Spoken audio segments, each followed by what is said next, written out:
Carl and Damon here from Brrraains A Head-Banging Life, gbhblofficial, for sure. And it is, of course, they made what into a TV series. Take a moment, folks. Breathe deeply. Let it sink in. And don't get... I was talking to my wife about this. She was like, oh, it's so annoying that it's weekly. And I was like, no. Imagine the weight of this kind of episode. And almost every episode of the show has weight and impact. But like...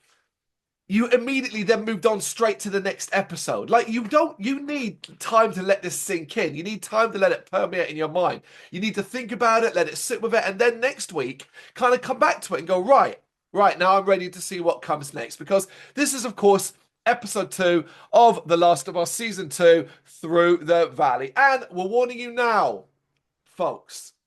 Spoilers. Of course this is spoilers. It's a review. And it's a review that there was no talking about this episode without spoiling it, because the big event happens in this episode. Somewhat differently to the game, mainly because Tommy's not there and stuff like that, but it happens. And I am so fucking relieved. I am so relieved because honestly, this event was going to be hanging over their heads, and everyone was basically, we did the same last week. How are you going to do it? How are you going to get around it? How are you going to twist it so you don't have to kill off Pedro Pascal's character of Joe? How are you going to do it? And then they've gone, no, we're not. We're just going to do it. And then we're going to, importantly, move on. Because, importantly, the game, it happens early on as well. It should be noted earlier than you would think. I think that's what's going to shock most people, is that it feels so early for the start of a second season. Except you kind of got to look at it as like this is one concurrent story, and with 7 episodes, this has to happen. Now, I reckon they've got a little bit of an out, to kind of get around. Like it. Do you think, Damon, this is no more Pedro Pascal in the show? I mean, I keep hearing stupid things online about he's not dead, he's just like sleeping or unconscious, now these are people who clearly, why'd you kill him for? You've ruined the whole TV show. Yeah. It's like, well, clearly you haven't played the game. Yeah. No, I still think Pedro is going to be around and around this show. I do believe. I don't know how, Well, I can but tell you how. It's really easy. Flashbacks. It'll be flashbacks. Yeah, There you yeah, go. There were 5 yeah. years between this and the last. We have stuff to fill in. In fact, the game does stuff. Remember, there's a reason why Ellie and Joe weren't getting along, folks. That has to be investigated. And that is a direct thing from the game. I think flashbacks here and there, memories and things like that. I think they can flesh out the season by doing maybe even episodes where it is just kind of stories that happened along the way. Possibly. Don't quote me on that. I just think there's a possibility of that. I think it's a way to kind of keep him in. But I also, talking about what you said that, right? First of people, I'll repeat it again. Spoilers. Not only did he get shot with a shotgun in the knee, but he then got himself battered to the point where his skull would have been busted into pieces. But then if that wasn't enough, he then gets a sharpened, I don't know, what was it? A broken golf club. So a thick little bit of metal through his neck. And then he laid there and probably bled to death if he wasn't already dead at that point. The final scene of the show is his body wrapped up, being dragged through the snow by his loved ones. Yeah, that guy's totally just possibly alive. He was cold. He was cold. He was sleeping. They were taking him on a skiing trip. I get a lot of that will just be hyperbole and people having fun. But I also think it partially comes from a world, right, ruined by superhero films. Yep. Which is basically where there are no consequences, nobody ever dies. Jon Snow, Game of Thrones is the one thing constantly bring them back for. We'll use a fire god to bring them back. We'll use the magic stones or whatever.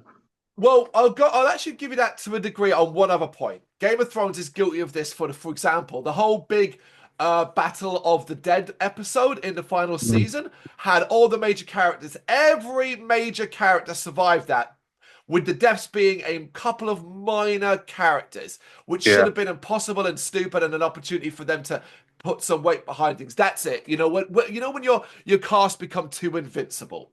We said, though, this would be a problem in our last episode review. We said it would be a problem because people don't necessarily like Joe. They like Pedro Pascal. And they can't see that Joe's fate was written day one and that he deserves it to some degree. And I like that in this episode when he knows that his face says it and he accepts it. And he even Yep. reminds you with the briefest of flashbacks to him cold blooded shooting that unarmed doctor in the head. Let's I not mean, act like he's a good guy. you could tell by his face that he was ready for death. He knew he deserved it, and he accepted his death. It was always a possibility. He always knew this was a possibility. And it's an atonement at the end for his crimes. He killed people that didn't need to die for his own selfish reasons. I'm not Yep. saying I want him to die, folks. Look, I love the character. I love the actor. And but I know this story. And I know how it has to play out. And I don't want it changed. I Nope. think they would have fucked it up even more. And here's the thing, but I get it. I get it from both perspectives, right? We said it last week. You screw this up, you lose the game fan base. And this Yep. show wants its game fan base to remain intact. It's why they stick so closely to so many elements. However, I also understand this from I've never played the games. I just like the zombie apocalypse show. This is this is Walking Dead-esque stuff, where Walking Dead would kill off major characters and thus lose people's interest because they were so Yep. invested in that character. They found it hard to then follow it, carry on with it. I reckon there will be a certain section of the fan base who will stop watching now because Yep. they're going to struggle, not because they dislike the show, but because they're going to struggle to continue to watch something that's so bleak, so hard to watch already, but now has lost one of their major characters. They may not like the fact that it was done in such a violent and vitriolic way. I get that. I get that from a viewer's perspective because even I found this hard to watch. Damon, were you as like me? I was on the edge of my seat throughout, particularly the moment he saved Abby. I was like, I can't watch. I was like that Yep. because you know where this is going, and I I'm just knew. like that. I'm I like, oh knew. my god. I knew it was coming, but I'll tell you, although I was on edge, I was on more edge with the Tommy scenes. Right. That's what I was on edge. We are going to review this and talk this, folks, like we did the last one. And then this is what we're going to do. We're talking major moments now. Because rather than talk you through step by step, which is what we normally would do, we feel the show can flow a bit better if we just do the sort of major plot points, naming characters and moments as we go along. And this episode is effectively, I think, two major moments. They're just big and lengthy moments. And it is one, the entire Joel Abby sequence from the moment he saves Abby from, well, death to the moment she kills Joel. Two, and the other moment being the attack assault on Jackson, which is spectacular. Now, Yeah. we have said before this show is not above criticism. Okay? So let me start with a criticism before I get into what I love, because I love this episode. But then it's Last of Us. But criticism is this: pacing. Pacing for the season is off the fucking chain already. I think this is this is a little bit of a mess, and I'm intrigued to sort of see how they recover this, particularly as the next episode realistically has to slow things down significantly again. We kind of started off with a hey, here's everybody, here's life, and here's a little bit of action, but slowing it down significantly. Yeah. Then we just went, it's like the fucking out of control. It just went out of control, but from the start, like they didn't even really like it starts out of control with this, like, oh, here's Abby, they're about to go do this, thinking about this, and then in the town they're preparing for what they believe could be a siege, an assault from the infected or people because of certain things they've seen. It felt, if I'm honest, at the start a little disjointed. I was like, they're talking about, oh, we found like a pile of frozen dead and frozen infected and all that, and I'm like, whoa, calm down. Why didn't we see that scene? I was like, why didn't we see that scene fully? Now, I know we technically kind of did in the first episode, but I felt like they were talking about something different. It just felt a little bit like, oh, you've jumped a bit here, and I'm not entirely sure why. I mean, I've got a couple of minor criticisms and one major one. So my major one is similar to your one. Is basically like the amount of dead, of infected, whatever they want to call them, that attacked Jacksonville. You can't tell me that during the 5 or 6 years, where have they been hiding? Ah, I know you can say they've been underground, they've been whatever, but it's like, come on, man, seriously, there were thousands of them. I've got an answer for that, and the show. I think the episode gives us a good enough answer to that because you're right. But and this is the problem. I don't think this is very well explained, right? So Jackson's location is obviously designed purely for the cold. It's designed to be safe for that harsh conditions, and that Mm. obviously affects the infected itself. When we see Abby, we see that that horde had been obviously trying to come out of the ground, and obviously the cold weather froze them. Being dead, I guess the blood doesn't flow through the veins, and they're not like us anymore. They're cold, like Yeah, the yeah, like so they freeze easily, but it keeps them in dormant state. The amount of basically Jackson was right. Here's what I loved, right? Because you can say, oh, I can't believe they kind of just wrecked Jackson already. No, Jackson was doomed from the start.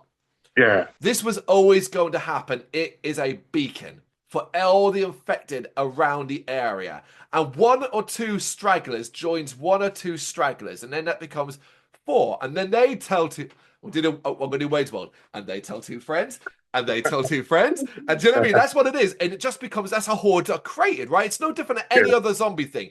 Different groups. And the problem with the issue is the disease as well. It encourages and wants grouping together. It's what it does. It mm, creates these hordes and it wants to build them up to create this non-unstoppable wave of craziness.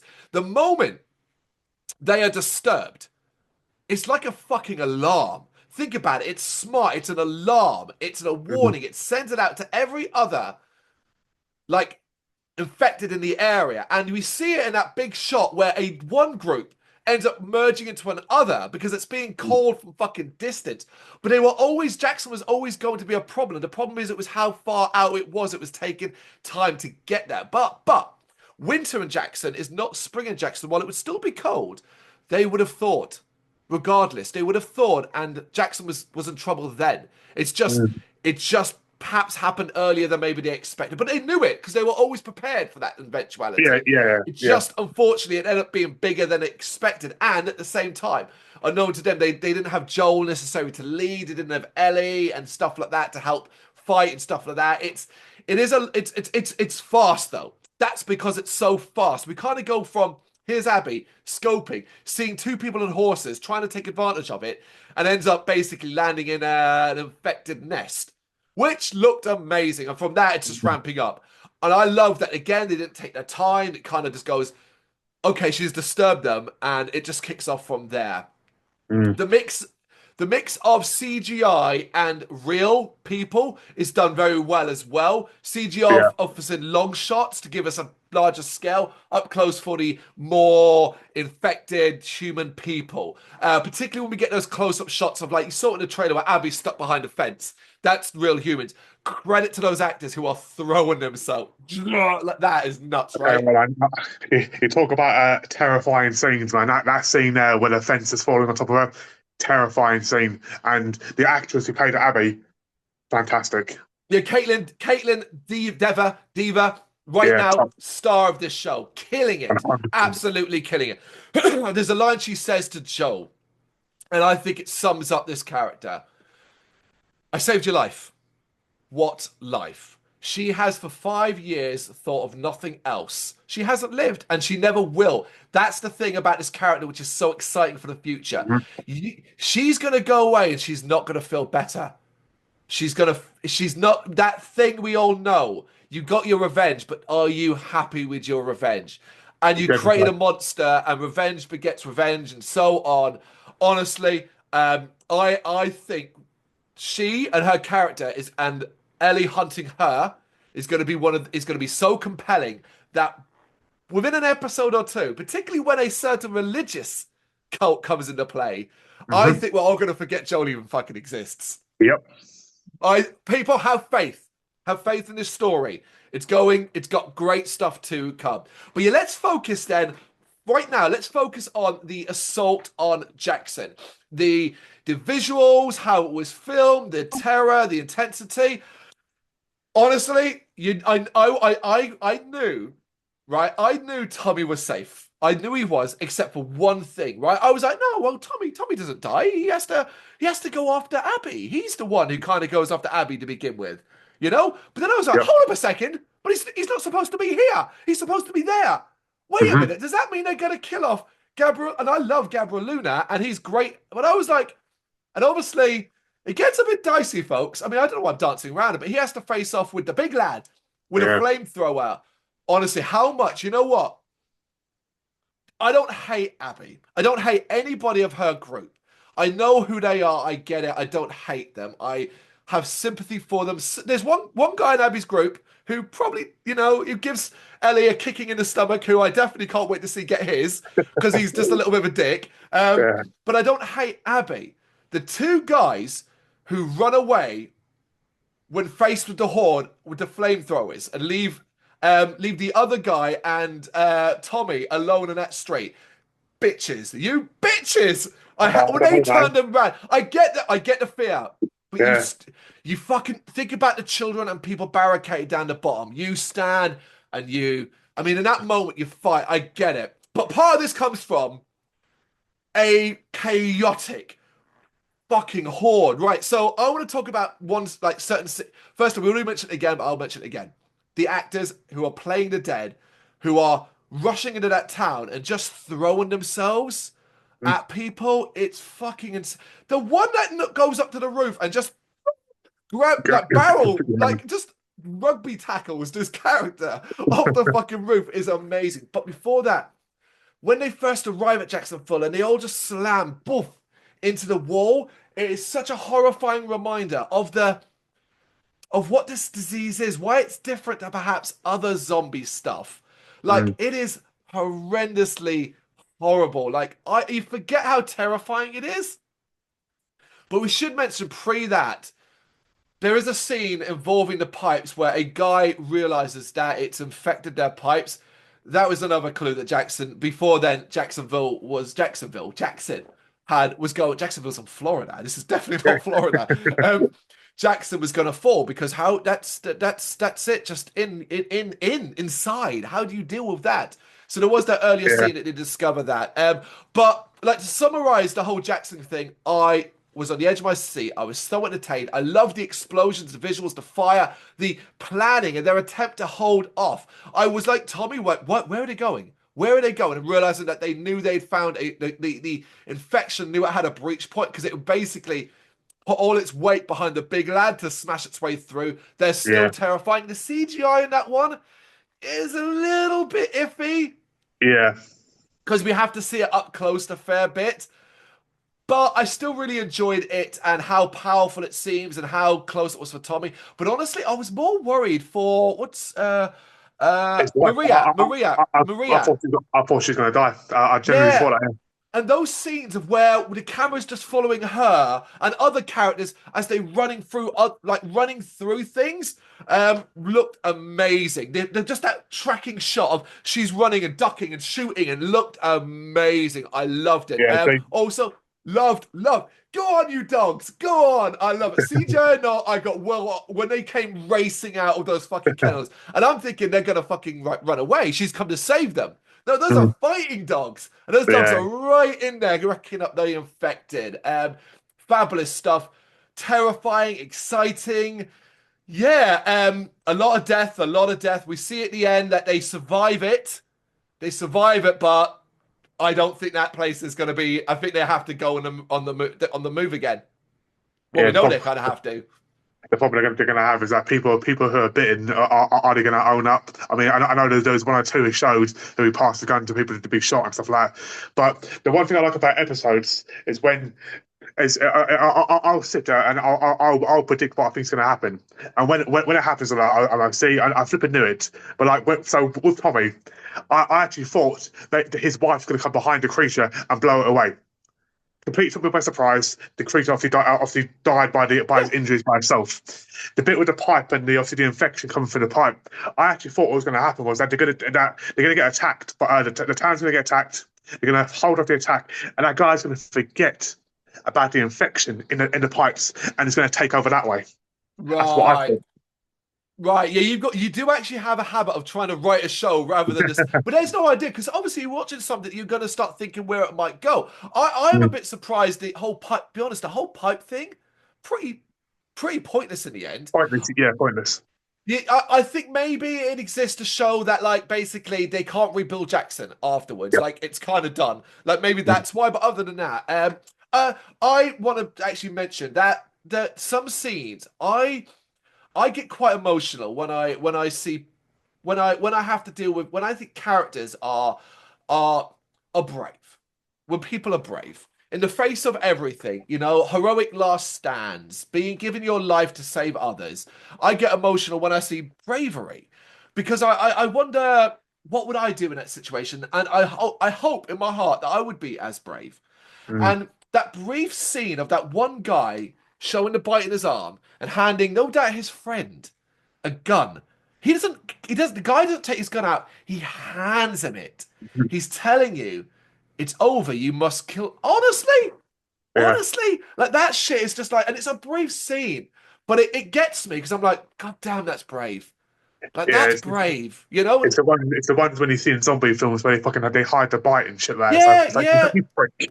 But you that's but you also got to understand Yeah. Yeah. fear of Yeah. death. Like it's terror, and of course we all And I just think a scene like that is just really, really wonderful. I also want to mention an earlier scene pre the assault, which is the scene between Ellie and Seth and Maria, where Maria basically acts like a mum to sort the issue out between them. Now, I've seen criticism, oh, Ellie's so moody in this. No, fuck you got this one wrong, folks.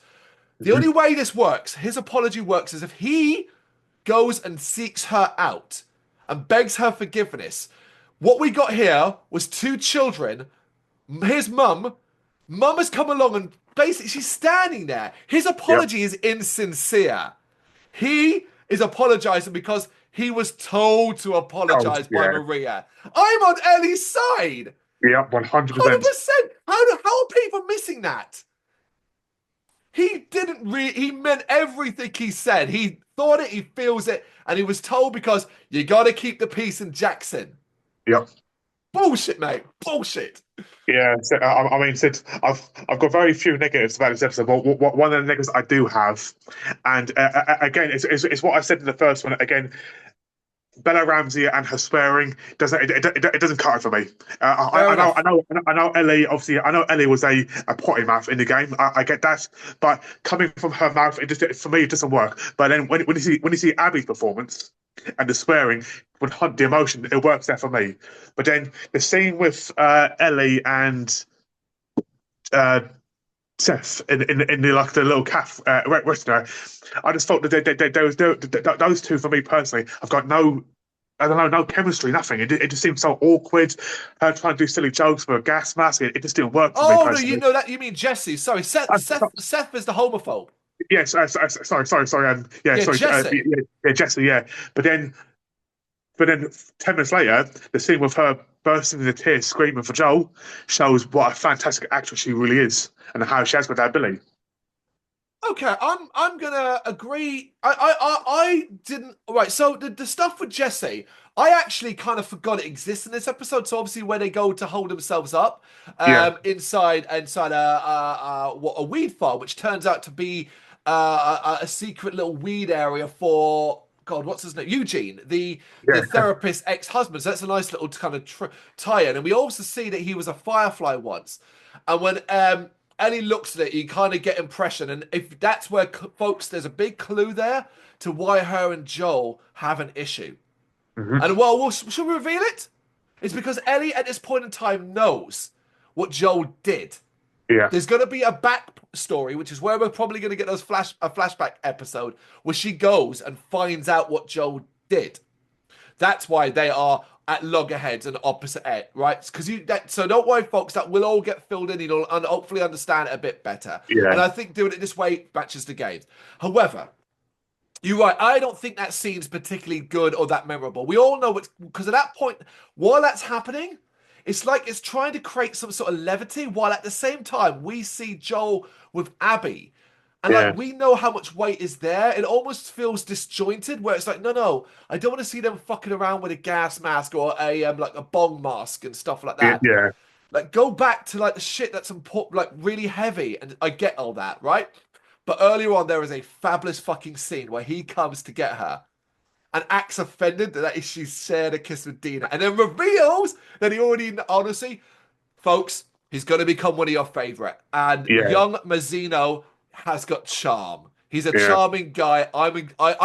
I'm really looking forward to this group being separated from Jackson, the hunt for Abby, and all the shit we do with that. I really am. I'm excited now more than I was before this episode because it feels like now we've done the big thing. Yeah. Now we move forward, which is the other major point. It's obviously, we've talked about it already a fair bit, but it is his death. And I think it's done brilliantly. I Mhm. think it's done fucking brilliantly. And there are several great moments. As I said, the Abby line about her life, not really having one, but Joel's, she's gonna stop monologuing. She's about to stop monologuing villain style. And he's just like, shut the fuck up and do it already. And it is like, yeah, you know what, man? Because she's just going to constantly go on and on. Now, I actually wondered, is this because she wants to delay it to a Yeah. degree? And she may not be 100% sure, even her mind and stuff like that. But I think in that scene, do you know who I'm most angry at? Everybody else. You can tell a lot of them don't agree with it, don't agree necessarily with it and stuff like that. There's a Yeah. couple who are really, really on the having issues with the violence and stuff like that. But they go along with it. They stand and they watch and they are uh, they have allowed and encouraged maybe her to be consumed by vengeance. Yeah. Um, this is I'm fascinated to see what all these characters go because I think this is gonna I can't imagine the hell they've been through in their minds and where the hell they're going to go through going That's the thing. forward. Yeah. And I think it's going to be fascinating. Yeah, exactly. So where do they go from that? So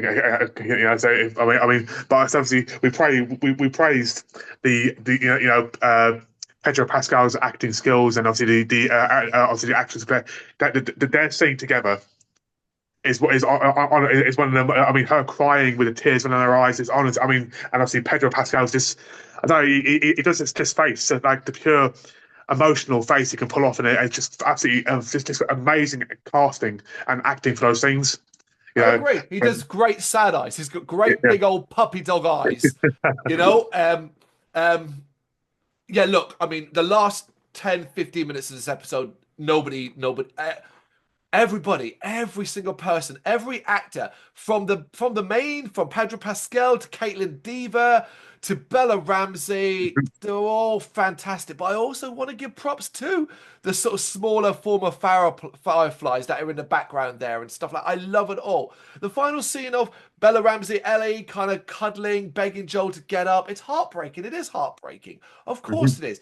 I love the silence that they kind of do in the last sort of scenes as well. The credits, silence. There's no music. They yeah, kind of want you to sit with the weight of it. But I'm also glad the final shot of the episode wasn't her cradling his dead body.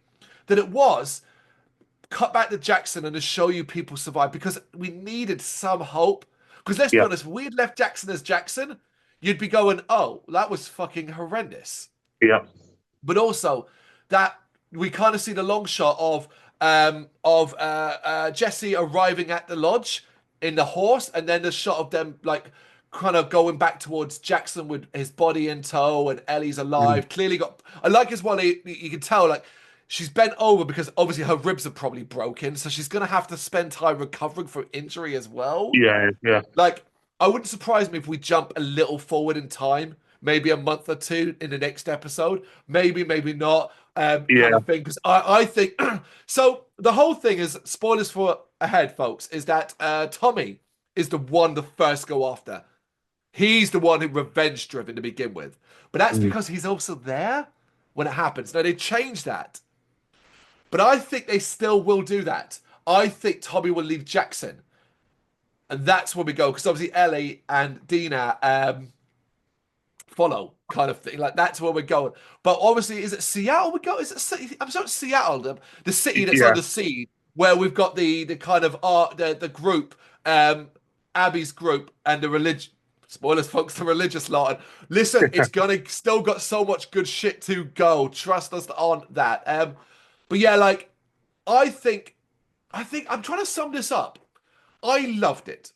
But I'll be honest, I don't think this show has really done anything I haven't loved. Like, there are issues. Of course, there are issues. The pacing is too much. Some of the effects are a little bit too much. It's incredibly hard to watch, and I think that might put off people who can't handle this level of horror and like anxiety-inducing stuff, and it can be very uncomfortable.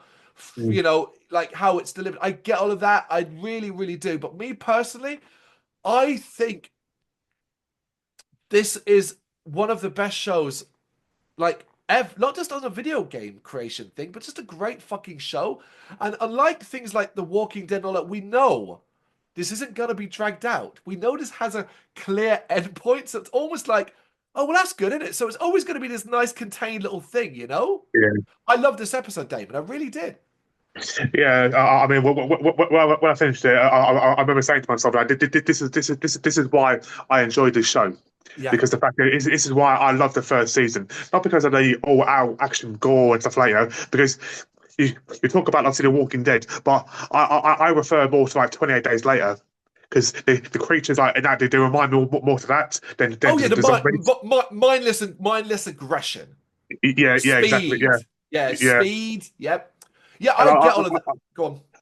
the whole Tommy thing about Tommy not being there with Joel, I did wonder why they changed that, but then Yeah. I kind of get it because then you'd miss the whole action scene with him at Jacksonville, or would Jacksonville fall completely? Because obviously he ran that show. He's the one that got them on together, and so I agree. I think it's the kind of change that doesn't only it only shifts things. It's not a significant enough change to change the story of the game. It just shifts things slightly. And also, you know what? mm, From a writing perspective, like it's too much. Like it's too much if you put him in that position. It's too many yeah, characters doing too many different things. This game, by splitting them both up here, this gave both actors a chance to shine. They would have in a game you get away with it because it's obviously it's visuals and it's voice acting and all that. This gave both yeah. actors who both deserve like that screen time a chance to shine. And I mean, Tommy, I'm going to say it like Tommy is probably he's the one that stands. When I think of this episode, I'm going to remember Pedro Pascal's sad eyes, but I'm going to remember Gabriel Luna's standing in front of those monsters with the yeah, flamethrower. They're fighting off the big guy. I'm going to remember his heroics. I'm going to remember his final last stand. Again, mm, I'm going to remember that as much as because I already have basically what I've seen here is Joel die twice, right? I've seen Joel die twice. Just two different versions of him. I've never seen this from Tommy. So yeah, that's new, you know? And I love that. I love that. I'm gonna when this show is said and done and I decide to give it a full rewatch, beginning to end, like you do without the breaks.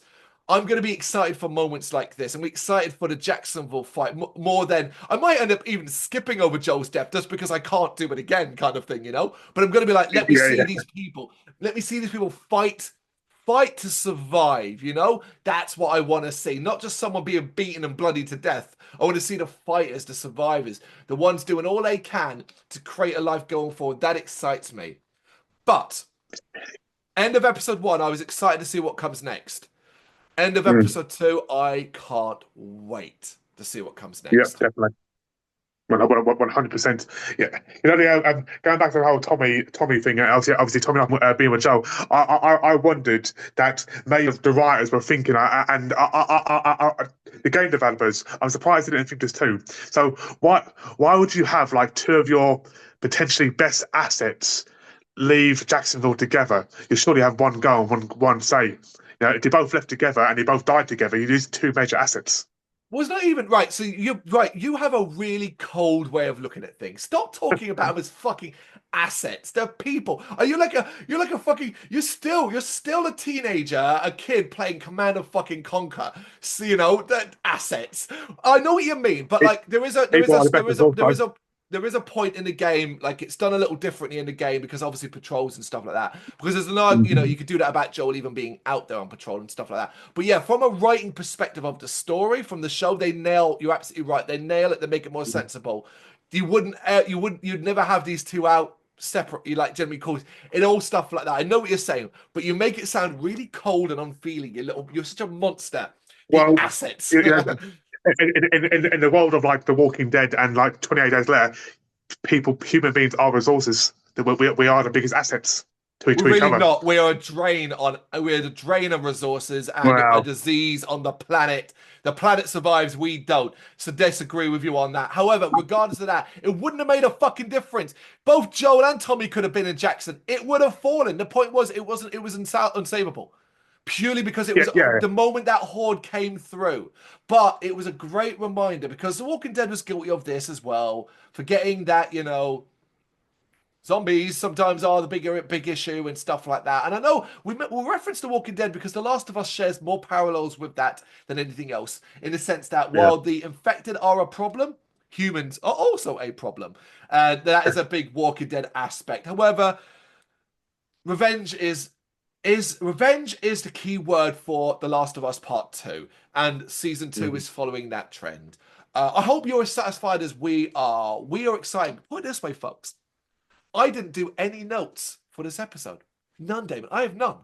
I have literally nothing in front of me. Didn't even write Didn't base. need it. Didn't have to because I knew it was all jammed in there. And I knew our approach to this was not step by step, that we would remember this. And I think I'm going to follow this formula. I think I'm confident that even though we are going to slow things down, I think we need to slow down the next episode. And I can't wait to see the fallout from this experience.